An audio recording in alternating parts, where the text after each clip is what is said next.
আব্বা মা যারা হারায়া ফেলেছে, আল্লাহ আল্লাহ, এই পৃথিবীর মধ্যে যাদের আব্বা মা জীবিত আছে রে, আরে দুনিয়ার মধ্যে মা আর কদর করো, বাবার কদর করো, এটা যদি একবার হারিয়ে ফেলো রে, সারা পৃথিবীর মধ্যে সব পাবা, এত বড় নিয়ামত কোনদিন আর পাবা না। ও যুবক,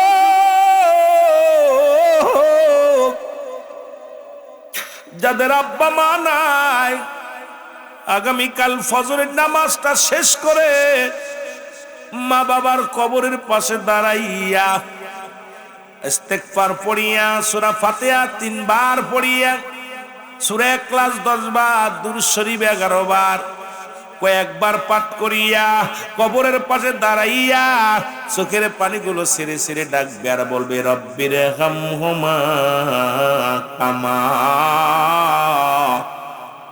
রব্বায়ানি সগীরা।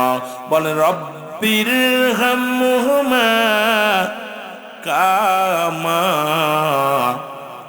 রব্বায়ানি সগীরা।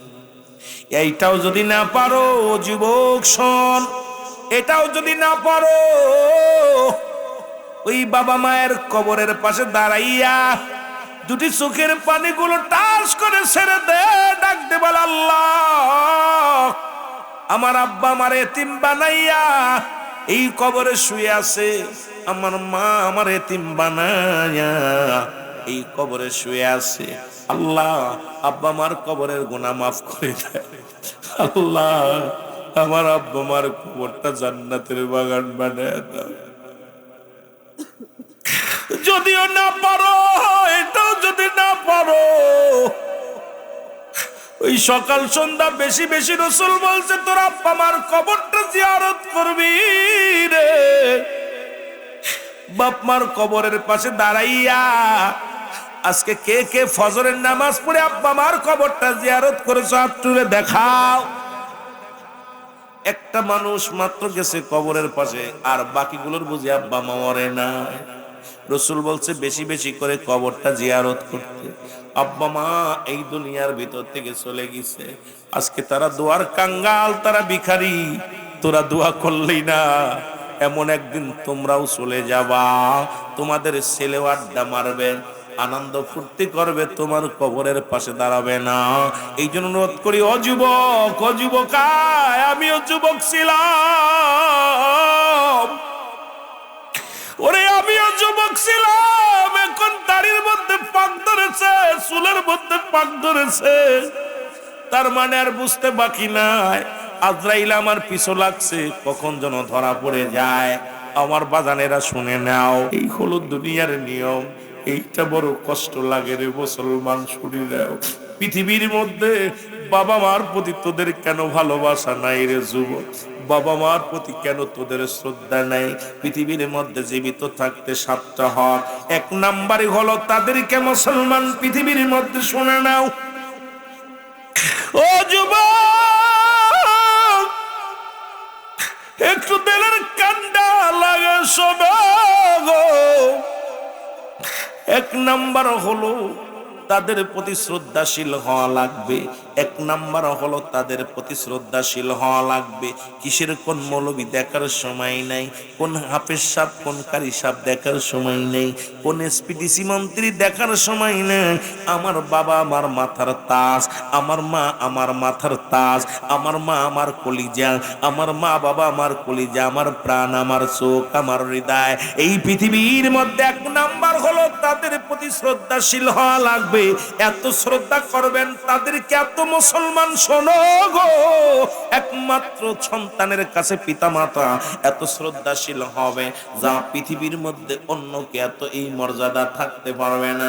কারণ 1 নাম্বার আল্লাহর পরের স্থান হলো তোমার মা বাবা। জোরে জোরে চিল্লায়া বলা যাবে না মারহাবা। 2 নাম্বার হলো তাদেরকে সুখে শান্তিতে রাখতে হবে। এই পৃথিবীর মধ্যে তাদেরকে সুখে শান্তিতে রাখতে হবে। তারা কি কাজ করলে সুখ পায়, কি কাজ করলে শান্তি পায়, সেই কাজগুলো করতে হবে। 3 নাম্বার হলো তাদের মনে প্রাণে ভালোবাসতে হবে। এমন ভালোবাসতে হবে মন থেকে প্রাণ থেকে, এত ভালোবাসতে হবে রে মুসলমান। আজকে আব্বা মার প্রতি আমরা ভালোবাসি, কয় বউ বড় না মা বড়।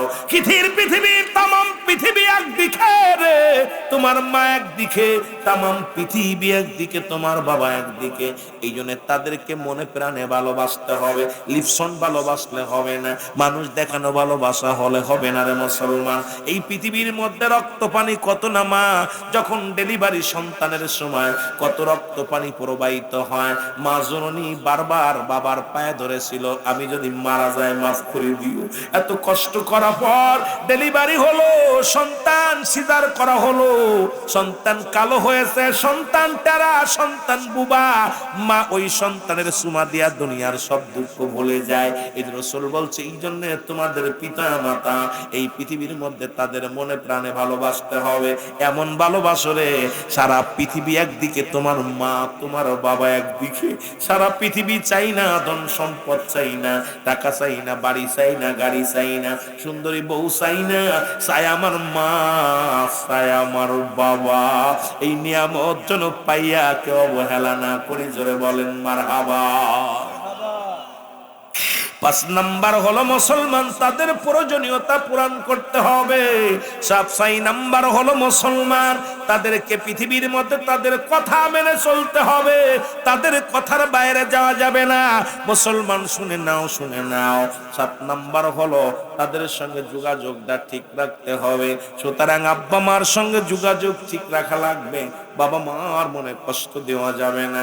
এমন ভাবে আমাদের এমন সন্তান আছে, মাসের পর মাস চলে যায়, সপ্তাহের পর সপ্তাহ চলে যায়, আব্বা মার খবর নিতে পারি না, খোঁজ নিতে পারি না। আর এই জায়গাটা যদি তুমি ঠিক না রাখতে পারো, তোর নামাজ বরবাদ, তোর রোজা বরবাদ। আগে মাকে সান্ত্বনা দে, বারে বাবারে সান্ত্বনা দে।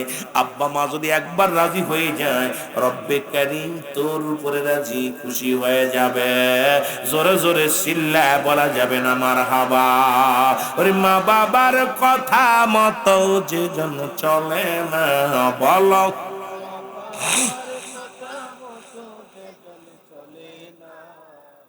আল্লাহ নবীর দয়া তারা পাবি না। বাইরে আল্লাহ মা বাবা তোর আপন, তাদেরকে কর যতন। মা বাবা তোর আপন, তাদেরকে কর যতন। মার কলি যায় দুঃখ দিলে আল্লাহ সহে না, বাবার মনে কষ্ট দিলে আল্লাহ সহে না। আল্লাহ নবীর দয়া তারা পাবি না। বাইরে আল্লাহ এই যুবক দেলের কান্ডে লাগা শোনো, ও যুবকের বাজানটা শোনো গো। রাসূল বলছে, তোমাদের পিতা মাতা পাইয়া, আব্বা মা পাইয়া এই পৃথিবীর মধ্যে এমন ভাবে খেদমত করো, এমন ভাবে তাদেরকে সম্মান করো, এমন ভাবে তাদের ভালোবাসো যেন একটু শব্দ করার সুযোগ না পায়। তুমি নামাজে দাঁড়াইছো, নফল সুন্নাত নামাজে দাঁড়াইছো, মা ডাক দিছে নামাজ ছেড়ে দাও, বাবা ডাক দিছে ছেড়ে দাও। একমাত্র ফরজ নামাজ ব্যতীত আব্বা মা সুন্নাত নফল নামাজ দাঁড়াইলা। এখন আব্বা ডাক দিছে রুহুল আমিন নামাজটা ছেড়ে দাও। রুহুল আমিন তুমি কি করে দাও, নামাজটা ছেড়ে দাও, আগে তোমার মা ডাকে সাড়া দাও। এই গুরুত্ব দিছে আমার আল্লাহ, এই গুরুত্ব দিছে আমার নবীজি। এই জন্য যতদিন আপনারা যারা আব্বা মা পাইছেন, আব্বা মার খবর, আব্বা মা যারা হারায়া ফেলেছেন, আল্লাহ আল্লাহ, এই পৃথিবীর মধ্যে যাদের আব্বা মা জীবিত আছে রে, আরে দুনিয়ার মধ্যে মা আর কদর করো, বাবার কদর করো। এটা যদি একবার হারিয়ে ফেলো রে, সারা পৃথিবীর মধ্যে সব পাবা, এত বড় নিয়ামত কোনদিন আর পাবা না। ও যুবক,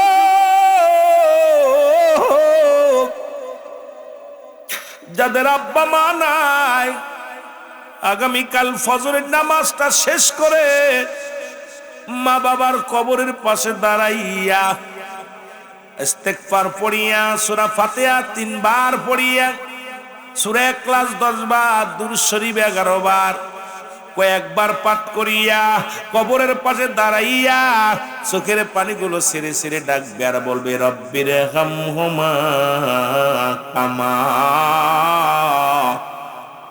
রব্বায়ানি সগীরা। বলে রব্বির হামহুমা কামা রব্বায়ানি সগীরা। এইটাও যদি না পারো যুবক শোন, এটাও যদি না পারো ওই বাবা মায়ের কবরের পাশে দাঁড়াইয়া দুটি চোখের পানিগুলো টাচ করে ছেড়ে দে, ডাকতে বল আল্লাহ আমার আব্বা আমার এতিম বানাইয়া এই কবরে শুয়ে আছে, আমার মা আমার এতিম বানাইয়া এই কবরে শুয়ে আছে। আল্লাহ আব্বা মার কবরের গুনাহ মাফ করে দেয়। আল্লাহ আমার আব্বা মার কবরটা জান্নাতের বাগান বানায় দাও। যদিও না পারো, এটাও যদি না পারো, ওই সকাল সন্ধ্যা বেশি বেশি রাসূল বলছে তোর আব্বা মার কবরটা জিয়ারত করবি রে। বাপ মার কবরের পাশে দাঁড়াইয়া আজকে কে কে ফজরের নামাজ পড়ে আব্বা মার কবরটা জিয়ারত করেছো হাত তুলে দেখাও। একটা মানুষ মাত্র গেছে কবরের পাশে, আর বাকিগুলোর বুঝি আব্বা মা মরে না। রাসূল বলছে বেশি বেশি করে কবরটা জিয়ারত করতে।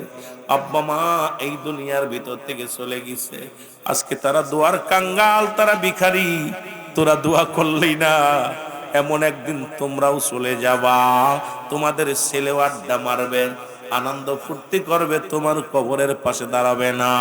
এই জন্য অনুরোধ করি ও যুবক, ও যুবকায়, আমিও যুবক ছিলাম, ওরে আমিও যুবক ছিলাম, এখন দাড়ির মধ্যে পাক ধরেছে, চুলের মধ্যে পাক ধরেছে, তার মানে আর বুঝতে বাকি নাই আজরাইল আমার পিছু লাগছে, কখন যেন ধরা পড়ে যায়।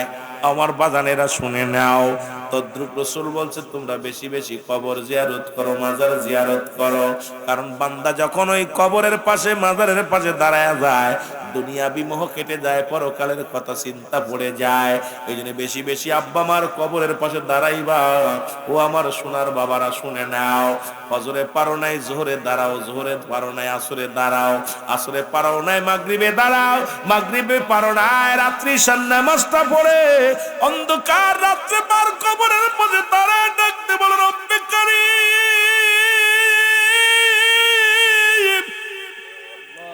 ও আমার আল্লাহ, ও আমার আল্লাহ, আমার আব্বা আমার এতিম বানায়া চলে গেছে।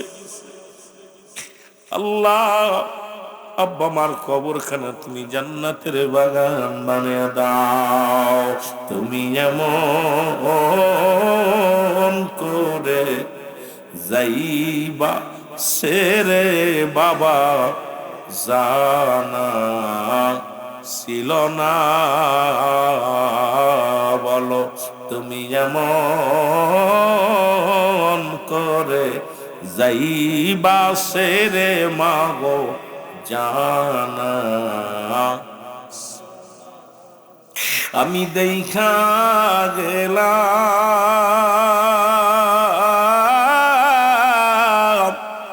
নূরের ছবি আবার এসে দেখি নাই জানা ছিল না।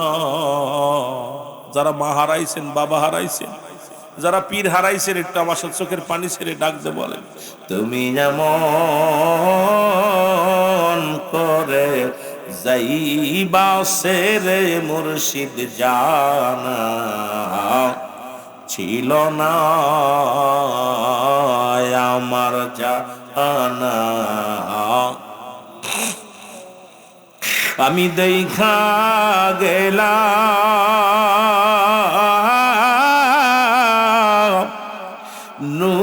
ছবি আমি দেখা গেলাম,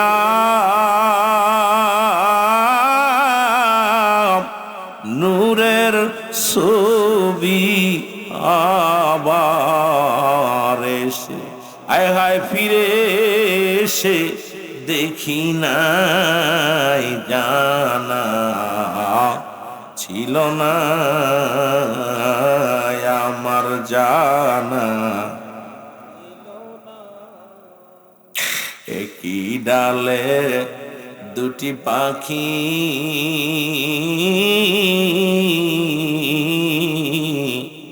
কতই করছো ডাকা ডাকিও মাজান। কি ডালে দুটি পাখি কতই করছো ডাকা ডাকিও। এখন তুমি কোথায়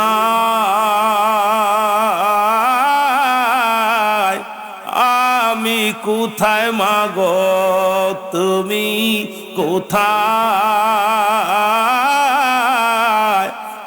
আমি কোথায় কেউ তো কারু দেখি না জানা ছিল না বাজান জানা আমার জানা ছিল না। তুমি এমন করে যাইবা সেরে বাজান জানা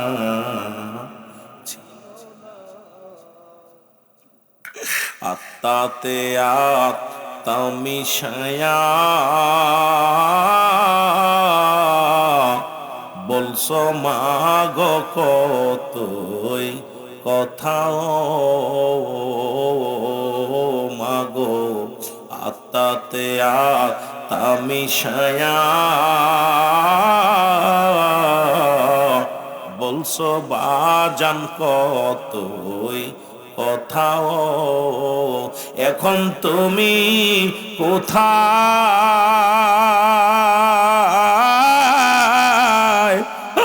আমি কোথায় মাগো তুমি কোথায় আমি কোথায় কেউ তো কারু দেখি না জানা। আরো জোরে বলেন জানা। এই দুনিয়ার মুসলমান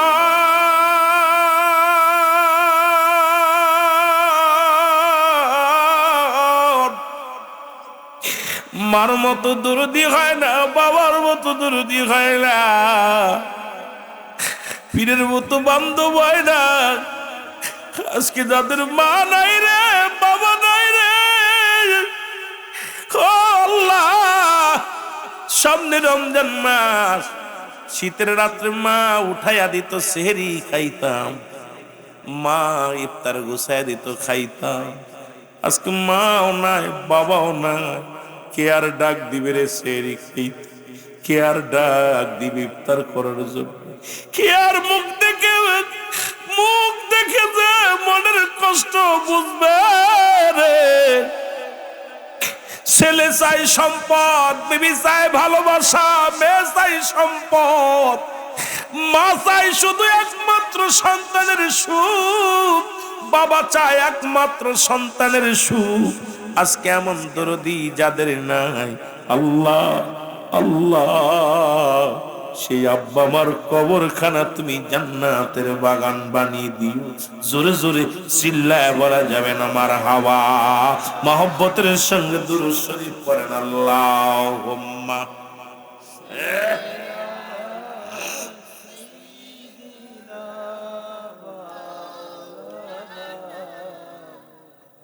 আরো জোরে বলেন আল্লাহুম্মা।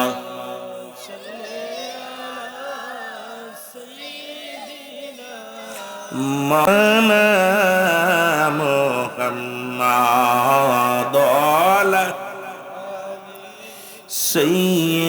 اهدنا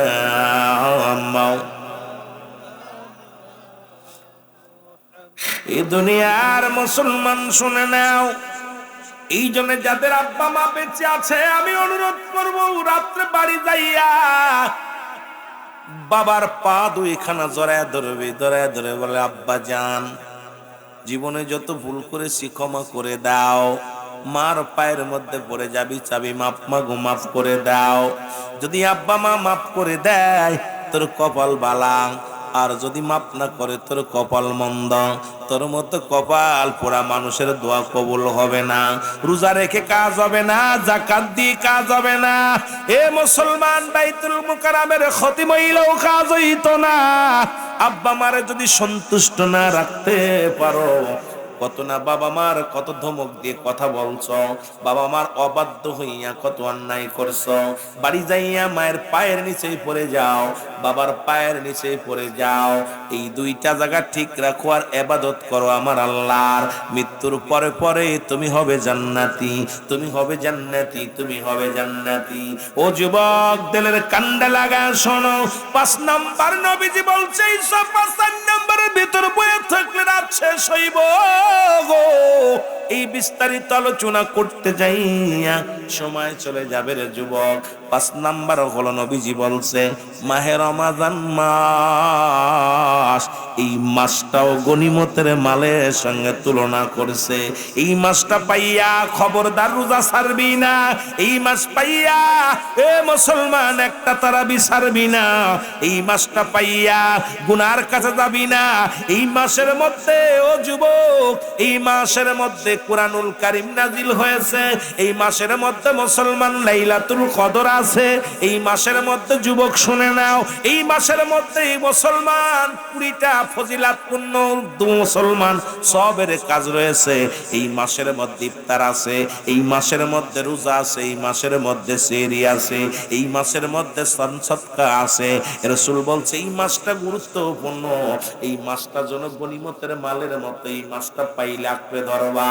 এই মাসটা পাইয়া ও মুসলমান শুনে নাও, রাসূল বলছে এই মাসটা যখন কোন মুমিনের সামনে আসবে, এই মুমিন যেন এই মাসটাকে এমন ভাবে আঁকড়ে ধরে, কোন রকম কোন আমল যেন না ছাড়ে, মুস্তাব আমলটাও যেন না ছাড়ে।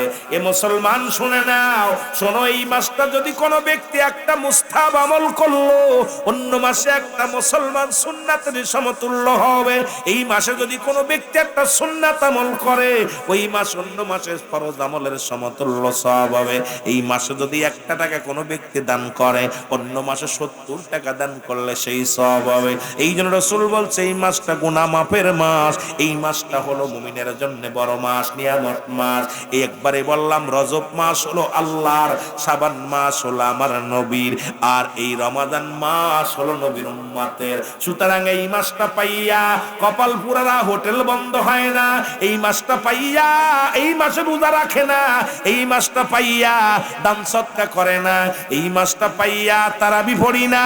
এই মাসটা পাইয়া এ মুসলমান আসলে বেপনা লিপ্ত হয়ে যায়। এই মাসটা পাইয়া, এই মাসের মধ্যে শয়তানের পায়ে শিকল বন্দি রয়েছে। এই মায়ের রমাদান মাসটা পাইয়া, এই মাসটা জাহান্নামের দরজাগুলো বন্ধ আছে। এই মাসটায় মুসলমান জান্নাতের দরজা খোলা। এই মাসটা কবরের আযাব আল্লাহ দিছে মাফ করিয়া রে মুসলমান। এই একটা মাস কবরে কোনো আযাব হবে না। এই সুন্দর মাস পাইয়া এই কপাল পোড়া মানুষেরা এই গনিমতের মালের মতো আঁকড়ে ধর। যত আমল আছে এগুলো কর, আরো বাড়তি কর, কোরআন তেলাওয়াত কর, সূরা কিরাত পড়, ইবাদত বন্দেগী কর। এই 11টা মাস থাকবে তোর জীবনে, একটা মাস ভালো করে ফসল বোন, একটা মাস ভালো করে আবাদ কর। একটা মাসের মধ্যে লাইলাতুল কদর খস। এই মাসটার মধ্যে কোরআন তেলাওয়াত কর। এই মাসটার মধ্যে সদকাতুল ফিতরা আদায় কর। এই মাসটার মধ্যে মুসলমান শুনে নাও দান ধ্যান কর। এই মাসটার মধ্যে বেশি বেশি করে দোয়া পড়। এই মাসটার মধ্যে শেষ 10 দিন আছে বরকতপূর্ণ রে মুসলমান। প্রথম 10 দিন রহমত, তারপরে 10 দিন হচ্ছে মুসলমান মাগফিরাত, তারপরে 10 দিন হচ্ছে মুসলমান জাহান্নাম থেকে মুক্তি। এই শেষের 10টা দিন বেজোর রাতগুলো বেশি বেশি করে ইবাদত কর, শেষের দিন 10টা দিন ইতিকাফে থাক, কোরআন তেলাওয়াত কর। এই মাসটা রাসূল বলছে এই মাসটা যখন পাইবি অন্য মাসের গুনাহ মাফের জন্য বেশি বেশি কানবি। এই মাসটা যখন বান্দা তোর পাশে আসবে তোর জীবনে একবার আইব। মুসলমান শুনে নাও, এই মাসটা পাইয়া এমন ভাবে ইবাদতে মাসগুলো হইবি, এমন ভাবে আল্লাহর গোলামি করবি। এই মাসটা পাইয়া এ মুসলমান শুনে নাও, এই মাসটা পাইয়া এমন ভাবে সম্পদ করবি, আমলের সম্পদ, যে পাহাড় পর্যন্ত যেন গড়তে পারিস। আমার বাবারা, আল্লাহ যেন আমাদের তৌফিক দান করে। জোরে জোরে চিল্লায়া বলা যাবে না মারহাবা। এই যে 5টা ফজিলাত পূর্ণ আলোচনা করলাম, এত আলোচনা করে কিটা করতাম রে ভাই? হাই হাই, 12:30 বাজতে চলল, আপনাদেরকে ছেড়ে দিব। তবে কষ্ট হলো, অনুরোধ করব আপনাদের কাছে যে বাজান এই যে ফজিলাত, আপনার জীবন কালে যে 5টা নিয়ামত, এইটার পর আপনি আজকে যে আলোচনা দিলাম এইটা আমল করেন। বাকিগুলো আমি দেখব, যদি আপনি আমল করতে পারেন, নাজাত যদি আল্লাহ না দেয়, আমি আল্লাহর কাছে বলবো আল্লাহ আমার আমলটা তাদের জন্য দিয়ে দেয়। যেগুলো করলাম হালাল খাইবেন, সমস্ত ইবাদত বন্দেগী কবুল হওয়ার পূর্ব শর্ত হলো হালাল খাদ্য। আর আল্লাহরে ডাকবেন বেশি বেশি করে। আল্লাহ আমাদের বুঝার তৌফিক দান করুন, সকলে বলুন আমিন। মহব্বতের সঙ্গে দুরূদ শরীফ পড়ুন। আল্লাহুম্মা সাইয়্যিদিনা মাওলানা মুহাম্মদ ওয়া আলা আলি সাইয়্যিদিনা।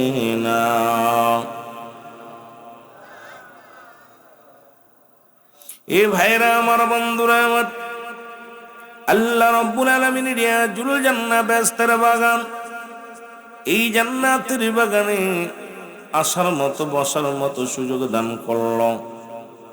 আমার ভাই আগে আলোচনা করেছেন মায়ে রমজান মাসের গুরুত্ব দিয়া। আর এই মাসটার সামনে যে মাসটা আসতেছে, এই মাসটা অত্যন্ত গুরুত্বপূর্ণ মাস। যে মাসটা আমাদের সামনে আছে রহমত, মাগফিরাত, নাজাত নিয়ে, সেই রমাদান মাস আমাদের জন্য, মুমিনের জন্য বরকতপূর্ণ মাস। আমার আল্লাহ বলেন রজব মাসটা হলো আমার, শাবান মাসটা হলো নবী আপনার, আর মাহে রমজান মাস, এই রমজান মাস হলো আপনার উম্মতের। সুবহানাল্লাহ বলেন।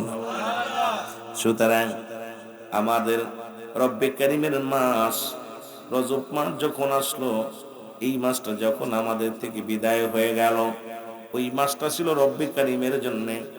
আর যে মাসটা বর্তমান চলতেছে শাবান মাসটা, এই মাসটা রাসূলকে দিয়েছেন আমার আল্লাহ রহমত স্বরূপ করে।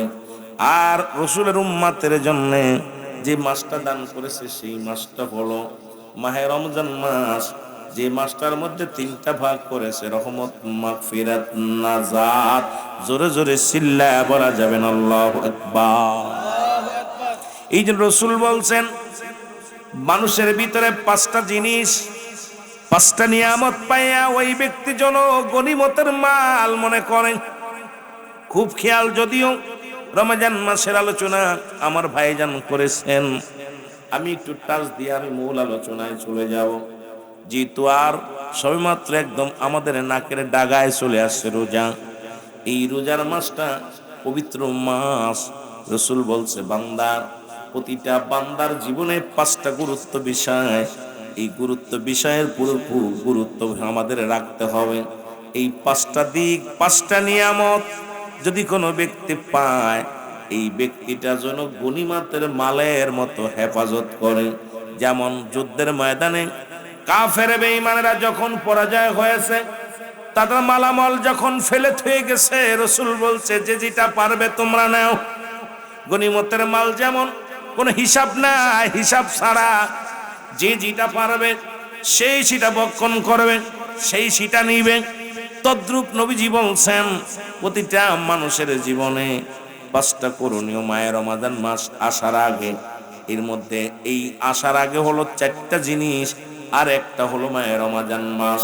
এই 5টা গুরুত্বপূর্ণ বিষয় আমি আপনাদেরকে জানিয়ে দিয়ে যাই, তারপরে মেন আলোচনায় যায়, যাতে আপনাদের উপকার হয়, আলোচনা শুনলে যেন জ্ঞান বাড়ে, যাতে আমল করতে পারি, গুনাহ মাফ করে এখান থেকে যাইতে পারি। আল্লাহ যেন সেই তৌফিক দান করে। জোরে জোরে চিল্লায় বলেন মারহাবা। নবী প্রেম সুধা পান কর সবে মন বেদনা যত না জুরাইবে। বলেন নবী প্রেম সুধা পান কর সবে মন বেদনা যত না জুরাইবে। খোদা তত পাবে ধরলাভ হবে নবী পদবিনে বাব সবই মিশে। নবী পদবিনে বাব সবই মিশে। নবী মসোধা পান কর সবে মনবে দনা যত না জুরাইবে। বল মনবে দনা যত না জুর। এ দুনিয়ার মুসলমান,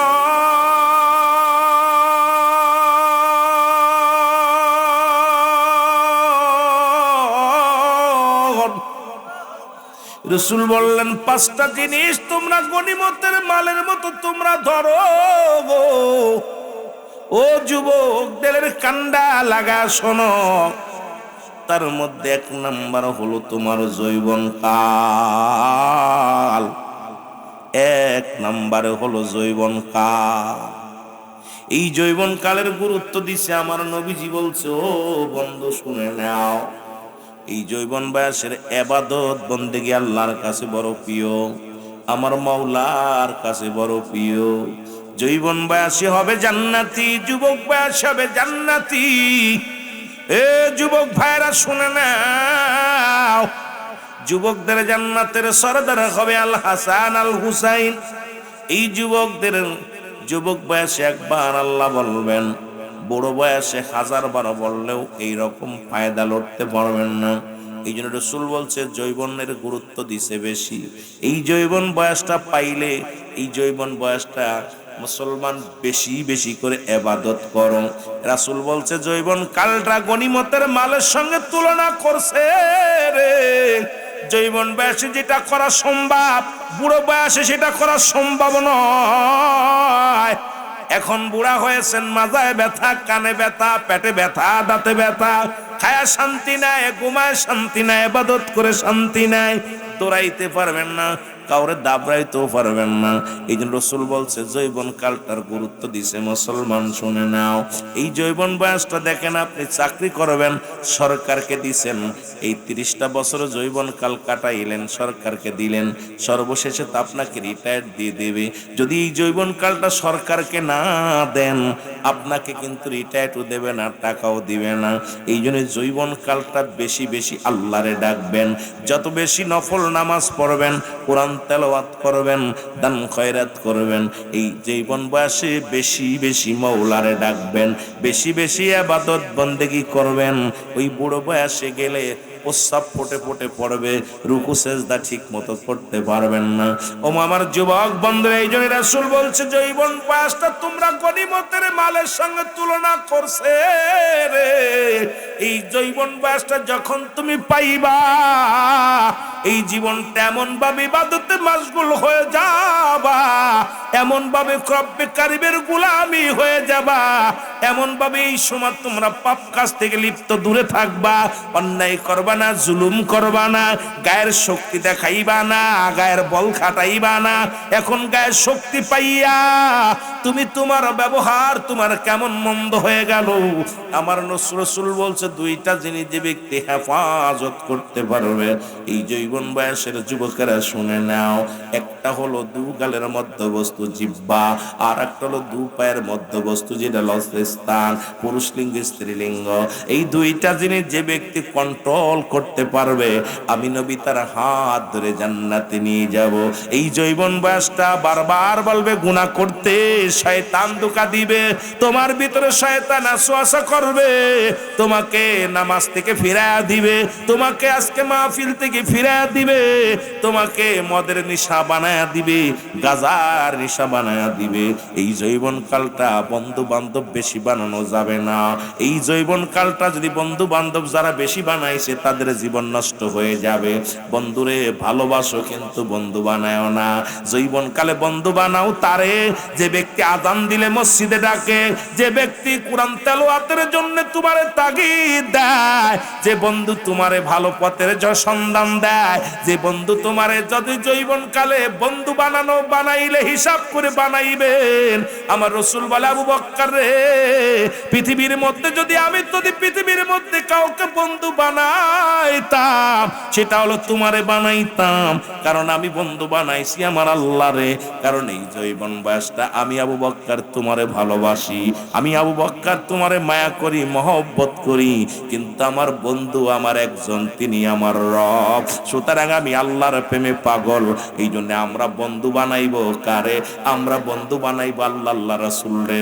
এখন দুনিয়ার বন্ধু বানাইয়া এই বন্ধুগুলো নিয়ে যাবে হিরোসি খাওয়ার জন্য, এই বন্ধুগুলো নিয়ে যাবে মদের আড্ডায়, এই বন্ধুগুলো নিয়ে যাবে মহিলাদের পাল্লায়, এই বন্ধুগুলো নিয়ে যাবে তোমারে কোথায় সোনার ঘাটের জমিনে ভালো চার বাগানে ঘুরতে, বন্ধুগুলো নিয়ে যাবে গানের প্যান্ডেলে, বন্ধুগুলো নিয়ে যাবে জুয়ার প্যান্ডেলে, বন্ধুগুলো নিয়ে যাবে গাজার প্যান্ডেলে। এই বন্ধু বানাও না, ভালোবাসো মানুষকে কিন্তু বন্ধু বানাও না। বন্ধু বানাও আমার আল্লাহরে, বন্ধু বানাও আমার রাসূলকে, বন্ধু বানাও আল্লাহর ওলিদেরকে। এই জীবনটা তোমার ধন্য হয়ে যাবে। জোরে জোরে চিল্লায় বলা যাবে না মারহাবা। বন্ধুর কথা পড়তে বইছেন, এই জন্যে আমিরুল আমিন সিদ্দিকী ছোট্টবেলা আমার 177 জন লেখাপড়া করছি একসাথে। খোদার কসম, এই যৌবনবাসী কলেজে উঠা পর কোনো বন্ধু বানাইনি। ভালোবাসছি, ফ্রেন্ডদের খুব ভালোবাসছি, কিন্তু বন্ধু বানাইতে রাজি নয় তাদেরকে। কারণ দেখছেন এখন পড়তে বইছেন, বন্ধু ডাক দোস্ত আই দিতে যাই, বন্ধুর মন রক্ষা করতে পড়া বন্ধ। বসছেন এখন বাবা ডাকছে, বাবা মক্কাতে যাও, বন্ধু বানাইছেন যারা ডাক দিল দোস্ত বাজারে যেতে, এখন বন্ধুর মন রক্ষা করতে যা চলে যাবে না। আপনি ভালোবাসেন কিন্তু বন্ধু সবাই রে বানানো যাবে না। বন্ধু বানাইছেন তো জীবনটা শেষ। এই যৌবন বয়সে যারাই অন্যকে এই হিসাব করে বন্ধু বানাই নাই, তার জীবনটা বরবাদ। এটার পর আলোচনা করলে ঘন্টা 3-4 করতে পারবো, কিন্তু এত তো আপনাদেরকে এখন জনগণ যদি বেশি হয় আস্তে আস্তে আলোচনার মধ্যে মজা পাবো। যে অনেক ভালো লাগছে যে মাঠে অনেক লোক এসে গেছে, আরো বাকিগুলো আসবে। দেখছি যে আশা পর্বে মাত্র 3 জন মানুষ বসে আছেন, মনটাও খারাপ ছিল। চিন্তা করলাম, নিজেরও ঘুম আসছে, তারপরও দেখলাম, চিন্তা করলাম না, এলাকার মানুষগুলো বালা, যদিও অপেক্ষায় ছিল।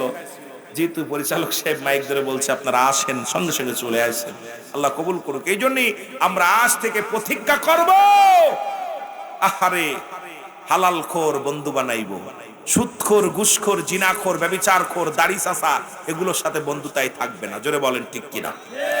মনে থাকবে? বন্ধু প্রেম করছে, বন্ধুরে সাক্ষী নেয়, কয় দোস্ত আয়। বন্ধুর মন রক্ষা করতে তুমি জীবন শেষ, ওই বদমাইশের পাল্লায় পড়ে তোর লেখাপড়া জীবন শেষ। হাজার জীবন চলে গেছে। এই জন্য যৌবন বয়সে রাসূল যৌবন বয়সে আর গুরুত্ব দিচ্ছে, বাস্তবতা নিয়ে আলোচনা করতে হবে। আমিরুল আমিন সিদ্দিকী বাস্তববাদী বক্তা। আর এত দূর থেকে আমার বাড়ি মাগুরা, আপনার থেকে প্রায় 600 কিলো দূরে, এত দূর থেকে আসছি আপনাদের মাঝে। আসা পর যদি কিছু কথা, কেন সিদ্দিকী সাহেবের জবান দিয়ে শুধু হক কথাই বাইর হবে, কেন তেলমের ওয়াজ করা আমি শিখি নাই, করতেও পারি না, সম্ভব না। তবে আমার কথা হলো, কে কষ্ট পেলো আর না পেলে কিচ্ছু যায় আসে না। এমন বন্ধু বানাইবো যে বন্ধু আখেরাতের আমার উপকারে আসবে, যে বন্ধু আমার দুনিয়ার আখেরাত দুইটাই কাজে লাগবে। কিন্তু আমরা এমন বন্ধু বানাবো না যে আমার চলার পথে, আমার বসার পথে, আমার সারা জিন্দেগির, আমার জীবন সব সর্বনাশের মূল হয়ে দাঁড়াবে। আজ থেকে ওই সমস্ত বন্ধুদেরকে আমরা কি করব? তালাক দিব। রাজি আছেন তো? রাজি আছেন? আপনি এই যে কথাটা বললাম, আপনি হিসাব করে চলেন, আপনি একটা সোনার মানুষ হয়ে যাবেন।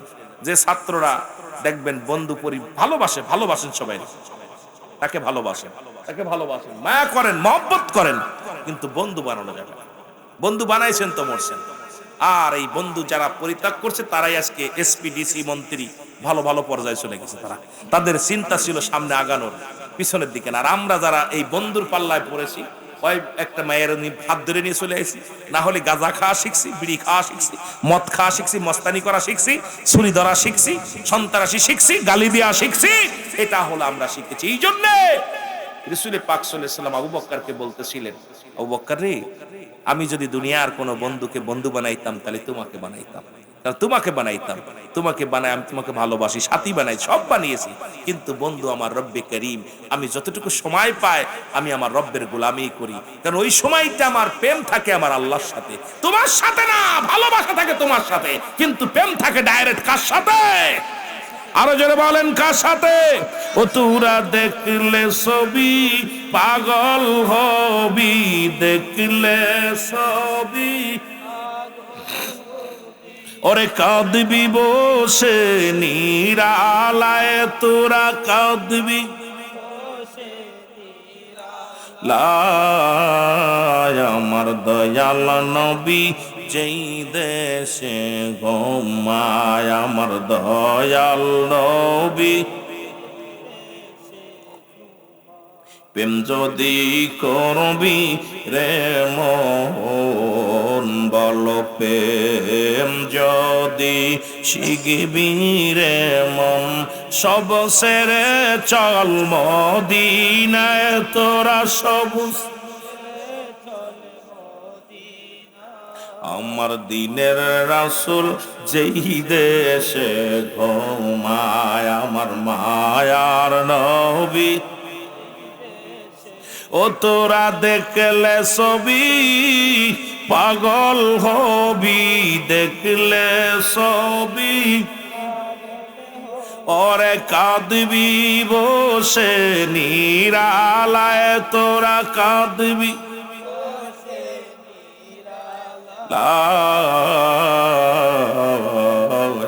আমার জিন্দা নবী যেই দেশে ঘুমায়, আমার দয়াল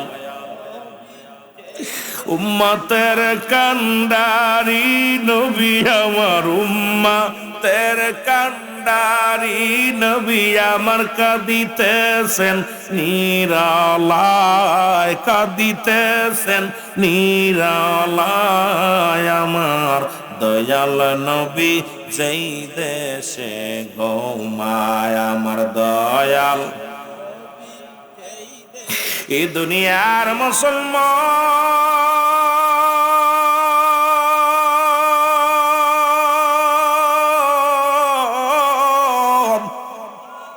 এই জন্য আমার রাসূল বলছে যৌবন কালটা তোমার গনিমতের মালের সঙ্গে তুলনা করছে রে। যখনই সময় পাবে নফল নামাজ পড়ো, যখনই সময় পাবে তুমি কিতাব পড়ো, যখনই সময় পাবে কোন প্রেমিকার পলে পড়িয়া ফোন টিপা বন্ধ করো, এই সময়টুকু জিকির করো, কারণ বুড়া হয়ে ইন্তেকাল করবা এমন কোনো গ্যারান্টি নাই। বাবারে 80 বছর বয়স, আজকে পীর সাহেব কেবলা যতদিন বেঁচে আছে এতদিন আপনি বাঁচবেন এমন কোনো গ্যারান্টি নাই, কারণ এখন যে কোনো মুহূর্তে আপনি চলে যেতে পারেন। যে সময়টুকু পাবেন এই জীবনকালে বেশি বেশি করে রব্বে কারিমের গোলামি করবা গো। এই জন্য রাসূল পাক সাল্লাল্লাহু আলাইহি ওয়াসাল্লাম এই যৌবন কালটা গনিমতের সঙ্গে তুলনা করেছে, গনিমতের মালের সঙ্গে তুলনা করেছে। যতটুকু সময় পাবা রব্বে কারিমের প্রেমের মধ্যে ডুবে থাকবা। আল্লাহ যেন আমাদের বোঝার তৌফিক দান করে। জোরে জোরে চিল্লায় বলা যাবে না মারহাবা। রাসূল বলছে 2 নাম্বার হলো সুস্থতা। সুস্থ দেহ, পৃথিবীর মধ্যে দেহ যার ভালা সব তার ভালা। রাসূল বলছে 2 নাম্বার হলো সুস্থতা, জীবনের সবচেয়ে বড় একটা নিয়ামত। মুসা আলাইহিস সালাম ডাকতে বলে রব্বে কারীম, ও আমার আল্লাহ, আমার আল্লাহ গো, আপনি যদি মুসা হন আমি যদি আল্লাহ হই গো, আমার কাছে আপনি কি চাইবেন? আল্লাহ কয় মুসারে কোশ্চিন কালো তুমি আল্লাহ হতে পারবা না। আবু মুসা নবী কয় আমার আল্লাহ শোনেন গো, আপনিও কোশ্চিন কালো মুসা হতে পারবেন না। ধরেন আপনি আল্লাহ আমি মুসা, আমি আল্লাহ আপনি মুসা, আমার কাছে কি চাইবেন জানতে চায়। রব্বে কারিম ডাক দে কয় নবী মুসা রে, যদি তোমার কাছে তুমি যদি সত্যি প্রকৃত আল্লাহ হতে, তোমার কাছে চাইতাম আমি শারীরিক সুস্থতা। পৃথিবীর মধ্যে যারা দেহ ভালো সব ভালো, এই যে রাসূল বলছে তোমাদের এই সুস্থতা একটা গনিমতের মালের সঙ্গে মুসলমান তুলনা করেছে। তুমি সুস্থ আছো, তুমি এই বেশি বেশি আল্লাহরে ডাকো, সুস্থ আছো বেশি বেশি শুকরিয়া আদায় করো, সুস্থ আছো নামাজ পড়ো, সুস্থ আছো কোরআন তেলাওয়াত করো, সুস্থ আছো মা বাবার খেদমত করো, সুস্থ আছো পীর মুরিদের খেদমত করো, সুস্থ আছো দুনিয়ার মধ্যে ভালো কাজ করো, সুস্থ আছো জিকির আজগার করো। যখন তুমি অসুস্থ হয়ে যাবা, যার মাথায় জ্বালা তার শান্তি নাই, যার পেটে ব্যথা তার শান্তি নাই, যার জন্ডিস তার শান্তি নাই, যার কিডনি গেছে তার শান্তি নাই, যার পেটে ব্যথা তার শান্তি নাই। এই রাসূল বলছে সুস্থতা একটা বড় নিয়ামত। এই নিয়ামতটা পাইয়া গনিমতের মালের মতো এই সুস্থ জীবনটা তুমি বেশি বেশি ইবাদত করো, সুস্থতা জীবনটা তুমি রব্বে কারিমের সঙ্গে প্রেম লাগাও, দুনিয়ার প্রেম ছেড়ে দাও, রব্বে কারিমের গোলামি করো। যদি আল্লাহর কাছে কিছু পাইতে চাও, সুস্থ জীবনটা হলো তোমার গনিমতের মালের সঙ্গে ব্যবহার করেছে। তুমি যত সুস্থ থাকবা, লেখাপড়া বেশি করবা, সুস্থ থাকবা, মা বাবার খেদমত বেশি করবা, সুস্থ থাকবা, মাহফিলে বেশি বেশি আসবা, সুস্থ থাকবা, বেশি বেশি জিকিরি করবা। কারণ সুস্থ জীবন পৃথিবীর মধ্যে সবচেয়ে উত্তম। জোরে জোরে চিল্লায় বলেন ঠিক কিনা? রাসূল বলছে 2 নাম্বার হলো সুস্থতা। যারা অসুস্থ, যারা সুস্থ আছেন কত শান্তি আছে। একটু অসুস্থ যার দেহের মধ্যে, নামাজ পড়ে শান্তি পাচ্ছেন না, খেয়ে শান্তি পাচ্ছেন না, যার দেহে একটু গ্যাস আছে, গ্যাস, এই যে রোজার মাস আসতেছে, রোজা থাকবে না, গ্যাসের জন্য খাইয়ে শান্তি নাই, যার আপনার চোখই কম দেখে সে ভালো মতো আপনাকে দেখতে পারে না, কিনারে আহা কত যে অশান্তি। এই জন্য সুস্থতা যারা আছেন সবাই খেয়াল করবেন ওয়াজটা, কারণ আগেই বলেছি যেহেতু আইসি কিছু কথা বলি, কষ্ট হচ্ছে আপনাদের? কষ্ট হলে বলবেন, আবারও কাছে নাকি আবারও কো নাই, বেশি বিরক্ত করব না। তবে আপনাদের ভালোবাসা দিকে আমার আনন্দ লাগতো, সবগুলো ছাতক পাখির মতো তাকায় আছেন, কিছু নেওয়ার জন্য আপনারা কানগুলো খাড়া করে বসে আছেন। রব্বে কারীম আজকের মাহফিল থেকে আমাদেরকে খালি হাতে ফিরাই দিও না। জোরে বলেন মারহাবা, আর একটু জোরে বলেন মারহাবা। আমার ভাইরা, আমার বন্ধুরা, আমার রাসূল বলছে 3 নাম্বার হলো ধন সম্পদ। তুমি এটাও গনিমতের মালের সঙ্গে ব্যবহার মুসলমান তুলনা করেছে। তুমি যখনই কোনো ধন সম্পদ সব সময় আসে না, অর্থ করি সব সময় আসে না, যখন আসবে দান করবা বেশি বেশি। রাসূল বলে গেছে এমন একটা সময় আসবে তোমার ধন সম্পদ তোমার ছেলের হাতে থাকবে। দেখবেন মসজিদের ইমাম সাহেব এই মাহফিলের জন্য আপনি বলেন ভাইজান আমি আমার ছেলের লগে একটু পরামর্শ করি, ছেলেরা যায় বলছে বাজান রে মাহফিলে 500 টাকা দিতে হবে, ছেলে দিল 200 টাকা। চিন্তা করে হারে নিজের ক্ষমতা নাই, কিন্তু বাড়িও আপনার, জমিও আপনার, সম্পদের সব কিছু রেখে গেলেন আপনি। রাসূল বলছে যখন তোমাদের কাছে গচ্ছিত সম্পদ আল্লাহ দান করে, এটা গনিমতের মালের সঙ্গে ব্যবহার করছে, ছেলে মেয়ের জন্য রাখো, আর তুমি সবগুলো গুছিয়ে রেখো না, এগুলো আল্লাহর রাস্তায় দান করো, মসজিদে দান করো, মাদ্রাসায় দান করো, অসহায় মানুষের দান করো। এটা তুমি সবের উদ্দেশ্যে আখিরাতে কামানোর জন্য, আখিরাতে তুমি কামাই করবা, আখিরাতে এটা বেনিফিট পাবা, এটা আশা করে তুমি দান দেন করবা। সব রেখে দিলে আজকে বাড়ি করলা ছেলের জন্য, মেয়ের জন্য বাড়ি করলা, গাড়ি করলা, সম্পদের পাহাড় করে তুলে, কিন্তু তোমার অধিকার নাই, তোমার ক্ষমতা নাই। মুসলমান আমার ক্ষমতা শেষ করে নেওয়া হয়েছে, এখন নিজের টাকা একটু দান করবা, তাও ছেলের অনুমতি নেওয়া লাগে। মুসলমান নিজে বাজারে যাবেন, ফকিরের মতো 200 টাকা চেতে হয়। ছেলের নিজের সম্পদ, নিজের বাড়ি, নিজের ঘর সব কিছু আপনার, এরপরে ছেলের বলতে হয় বাজান রে আমি তোর বোনের বাড়ি যাবো, 100 টাকা দে। বাজারে যাবো 50 টাকা দে। বাবারে আমি কি কিনবো, পান কিনবো, 10 টাকা দে। এই যে আপনি পরাধীন হয়ে যান, স্বাধীন থাকেন না। এই যে রাসূল বলছে যখন মানুষের কাছে, তোমার কাছে যখন অর্থ আসবে, যখন তোমাদের কাছে মাল সমমান আল্লাহ পাক দান করবে, এখান থেকে বেশি বেশি করে ওই গনিমতের মালের মতো তোমরা দান করো, দান করো আখিরাতের জন্য। আখিরাতের জন্য বেশি বেশি করে আল্লাহ রাস্তায় দান করো। এই তোমার সম্পদ তুমি দান করো, মসজিদে 10,000 দাও, মাদ্রাসায় দাও, রাস্তা করে দাও, মাহফিলে দাও, আল্লাহর দ্বীনের কাজে ব্যয় করো, অসহায় মানুষের পাশে দাঁড়াও। মুট করে শুধু রেখে দিলা, সব রেখে দিলা। আজকে যারা রাখছেন আমার কথাগুলো খুব খেয়াল করবেন। যদি আপনার এই কথা খেয়াল ভালো না লাগে বলবেন হুজুর আপনি রং করতেছেন। আজকে মুসলমান আমার এই চাকরি করলাম ছেলে মেয়ের জন্য, সম্পদ করলাম আপনার ছেলে মেয়ের জন্য, ব্যবসা করলাম ছেলে মেয়ের জন্য। আপনার ইমাম সাহেব যে মসজিদ ইমামতি করে, এলাকায় বাড়ি কিন্তু এই দরবারে যে ইমামতি করে, কিসের জন্য? পেটের জন্য, সম্পদ ছেলে মেয়েদের জন্য। আর সেই সম্পদ রেখে যাবে, ওই ছেলে মেয়ে দান করবে না, ওই ছেলে মেয়ে সবের জন্য তোমার কোনো খরচ করবে না। তুমি অসহায় হয়ে যাবে, তুমি এই মুর্দা মানুষের মতো, মরা মানুষের মতো হয়ে যাবে। তখন নিজে লেজ, যখন তোমার ক্ষমতা লেজ হয়ে যাবে, তখন দুনিয়ার মধ্যে ওই মরা মানুষের মতো তোমার সময়টা কাটবে। এই যে রাসূল বলছে যখন তোমরা সম্পদ, রব্বুল আলামিন সব সময় সম্পদ দেবে না, সব সময় অর্থ দিবে না, সব সময় দিবে না, ক্ষণে দিবে ক্ষণে দিবে না। এমন একটা মানুষ ছিল, এমন একটা সময় দিনে 5,000 কামাইছেন, এখন 500 টাকা পারেন না। আবার 500 কামাইছেন, এখন 200 পারেন না। 200 কামাইছেন, এখন 1 টাকাও পারেন না। কারণ সব সময় অর্থ করে আসবে না। আল্লাহর রাসূল বলে গেছেন তোমাদের কাছে যখন অর্থ করে আসবে, এগুলো দিনের পথে ব্যয় করবে। জোরে জোরে চিল্লায় বলেন সুবহানাল্লাহ। কথা কি ক্লিয়ার? বোঝেননি কথা? হ্যাঁ, আজকে আপনি যেটা নিজের পকেটের টাকা যেটা খরচ করতে পারেন, ছেলে মেয়ের কিন্তু ওইটা নিয়ে খরচ করে দিলাম পারেন। আব্বা এত টাকা দিবা না, বউ কবে দেওয়া যাবে না, ছেলে কবে দেওয়া যাবে না, মেয়ে কবে দেওয়া যাবে। তোমার সব তোমার মনে চাচ্ছে আল্লাহ 1,000 টাকা দান করবো, দেবে না। এই জন্য রাসূল বলছে যখন তোমাদের কাছে অর্থ করি আসবে, সম্পদ আসবে, এটা দিনের পথে এমন ভাবে ব্যয় করবে যেমন গনিমতের মাল তোমরা গ্রহণ করেছো তদ্রূপ তোমরা দান করো সবের উদ্দেশ্যে। গনিমতের মাল যেমন ব্যবহার করেছো, নিজের করে নিছো, তদ্রূপ নিজের আমলের জন্য, নিজের সবের জন্য দান করে দাও। মুসলমান গভীর মনোযোগ। 4 নাম্বার হলো, কয় নাম্বার গেল? 3 নাম্বার গেছে। কয় নাম্বার গেছে?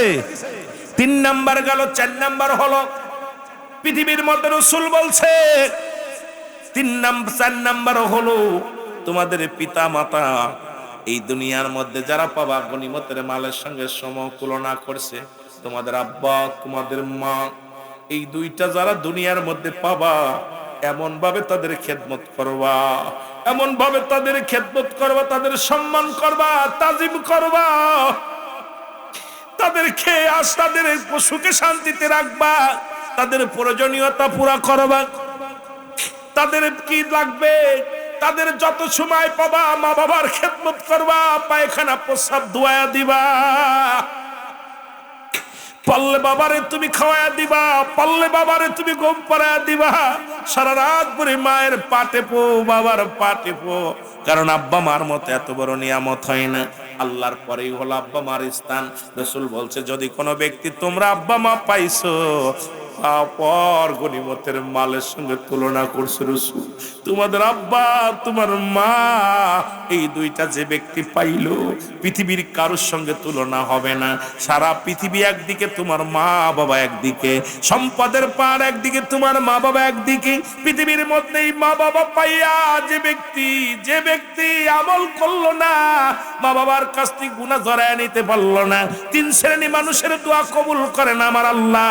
1 নাম্বার হলো পিতামাতার নাফরমানি সন্তান, 2 নাম্বার হলো এতিমের মাল ভক্ষণকারী, 3 নাম্বার হলো মুসলমান হিংসুটে মানুষের দোয়া কবুল করে না। এই জন্য এই 4 নাম্বারটা খুব গুরুত্ব। সেটা হলো যাদের মা বেঁচে আছে, বাবা বেঁচে আছে। আজকে রাত্রে বাড়িতে পায়ের মধ্যে পড়ে যাবি, মার পায়ের মধ্যে পড়ে বলবি, মা মারে তুমি 10 মাস 10 দিন গর্ভে ধারণ করেছিলা, সেই ঋণ কোনোদিন পরিশোধ করতে পারবো না। বাবারে বল, বাবা গো তোমার পায়ের মধ্যে পড়ে বল, আব্বা জান, আমার আব্বা জান, আপনি আমার দুনিয়া আনার জন্য যে ভূমিকা পালন করেছিলেন, এই ঋণ আমি শোধ করতে পারবো না। আমার গায়ের চামড়া দিয়া যদি জুতা বানায় দিই, তোমার ঋণ শোধ হবে না। এই রাসূল বলছে তোমাদের আব্বা মা যাদের দুনিয়ার মধ্যে পাবি, গনিমতের মালের মতো আঁকড়ে ধরবি, ছাড়বি না। আজকে আব্বা মা পায়া তাদের ভাত চটে না, বোর কাপড় জোটে, ছেলে মেয়ের কাপড় জোটে, ছেলে মেয়ের মজা জোটে, বাবার জন্য পান জোটে না, বাবার জন্য মা লাগে না, মার জন্য মায়া লাগে না। রাসূল তার মাদের কত ভালোবাসে তার একটা প্রমাণ শোনো। নবীজির কদমে একজন জনক মহিলা আসলেন। রাসূলুল্লাহর কাছে আসার পর নবীজি দাঁড়াইলেন, নিজের চাদর মুবারক বিছায়া দিলেন। রাসূলুল্লাহ চাদর মুবারক, নিজের রুমাল মুবারক বিছায়া দিলেন। এরপরে এই চাদরের মধ্যে বসলেন, নবীজির কানে কানে কথা বললেন। এবার যখন উঠে দাঁড়াইলেন, রাসূল উঠে দাঁড়াইলেন। যতক্ষণ পর্যন্ত এই মহিলা রাসূলের চোখের আড়াল না হলো, রাসূল ততক্ষণ পর্যন্ত তাকায়া তাকায়া চোখের পানি ছাড়তে লাগলো। সাহাবীরা বলে, ইয়া রাসূলুল্লাহ, ইয়া হাবিবাল্লাহ, এই জনক মহিলা কে গো, যার সম্মানে আপনি দাঁড়াইলেন, যার সম্মানে আপনার চাদর মোবারক বিছায়া দিলেন? আমার নবী কয়, সাহাবীরা রে, তোমরা চেনো না, উনি আমার দুধমা হালিমাতুস সাদিয়া। আমার রাসূল দুধমাকে কেমন সম্মান করেছে, ভালোবেসেছে। আজকে আমরা সেই সন্তান, দুনিয়ার মধ্যে থাকতে 14টা হক, মোট 14টা হক। আপনি আব্বা মার 14টা হক যদি আদায় না করেন, তোর বাবার লগে তোর সম্পর্ক থাকবে না। বাবার হক যদি মার হক না আদায় করে মারা যাও, কিয়ামতের ময়দানে কঠিন আযাবের সম্মুখীন হয়ে যাবা। জীবিত থাকতে 7টা হক, ইন্তেকালের পরে 7টা হক। এই জীবিত থাকতে যে মুসলমান ইন্তেকালের পরে যে 7টা হক, তার মধ্যে 1 নাম্বার হলো তাদের জন্য মাগফিরাত কামনা করা, 2 নাম্বার তাদের জন্য সবর রেশানি করা, 3 নাম্বার হলো মুসলমান তাদের দিন আদায় ঋণ পরিশোধ করা, 4 নাম্বার হলো মুসলমান শুনে নাও তাদের ওসিয়াতগুলো পালন করা। মৃত্যুর মৃত্যুর পরে বাবা মার ওসিয়াতগুলো পালন করা, পূরণ করা। 5 নাম্বার হলো মুসলমান শুনে নাও তার বাবা মায়ের আত্মীয়স্বজন যারা আছে তাদের সঙ্গে সুসম্পর্ক রাখা। আব্বা মার আত্মীয়, বাবার আত্মীয়, মায়ের আত্মীয় যারা আছে তাদের সাথে সুসম্পর্ক রাখতে হবে। 6 নাম্বার হলো বাবা মার আত্মীয় স্বজনের সাহায্য সহযোগিতা করা লাগবে। যদি তোর আব্বা মারে সুখে রাখতে চাস কবরে, তুই যদি দুনিয়ার মধ্যে শান্তিতে থাকতে চাস, এ যুবক শুনে নাও, আব্বা মার আত্মীয় স্বজন যারা আছে তাদেরকে সাহায্য সহযোগিতা করবা। 7 নাম্বার হলো বাবা মায়ের কবরটা বেশি বেশি করে সময় করে বাবা মায়ের কবরটা জিয়ারত করার হুকুম দিয়েছে আমার আল্লাহর নবী। আল্লাহ পাক ঘোষণা করেছে হাবিবের কাছে। এই জন্য 14টা হকের মধ্যে 7টা হক হলো ইন্তেকালের পরে। সুতরাং আজকে আমাদের আব্বা যাদের মা নাই, এই ওয়াজগুলো যা করে যায় খুব লেখে নিবেন ও যুবক, ভালো করে জেনে নিবেন। কারণ আপনাদের বাস্তবতা নিয়ে আলোচনা করতে হবে, সমাজ বাঁচাতে হবে, জাতি বাঁচাতে হবে। আজকে আমাদের সমাজের ওয়াজ নসিহত যা করি নিজেরাও পালন করি না, আপনারাও করেন না। কেউ আসি ওয়াজ শুনতে, সুর শুনতে, কেউ আসি গল্প শুনতে, কেউ আসি তামাশা করতে। কারণ ওয়াজের ময়দানটা বিনোদন, বিনোদন করলে চলবে না। ওয়াজের ময়দানটা হলে একটা পাঠ্যদান করতে হবে, এখান থেকে কিছু নিয়ে যেতে হবে। মাহফিলে বসে কিছু না কিছু নেওয়ার চেষ্টা করতে হবে, এখান থেকে যেন কেউ খালি হাতে ফিরে যায় না। জোরে জোরে বলেন ঠিক কিনা? মা বাবার কথা মতো যে জন চলে না, বলো মা বাবার কথা মতো। আল্লাহ নবীর দয়া তারা পাবি না বাইরে, আল্লাহ নবীর দয়া তারা পাবি না। বলো মা বাবার কথা মতো যে জন চলে না, বলো মা বাবার। আরো জোরে জোরে বলেন, মা বাবার কথা মতো যে জন চলে না, আল্লাহ নবীর দয়া তারা পাবি না। বাইরে আল্লাহ গজলটা গাইছিল কে জানেন? তোফাজ্জল হোসেন যুক্তিবাদী। বেচারা চলে গেছে, হঠাৎ করে গাইতেছি, প্রাণের ভিতর লাগতেছে, আঘাত লাগতেছে। অসংখ্য মানুষ তার ওয়াজ শুনে মা বাবার খেদমত করতেছে। এখন আমরা ডিজিটাল বক্তা, ওয়াজ করলে এটাকে নিয়ে বর্তমান কি হয়, এইটা নিয়ে ফান বানাইতেছে, এটাকে নিয়ে আয় হায় কি যে শুরু হলো।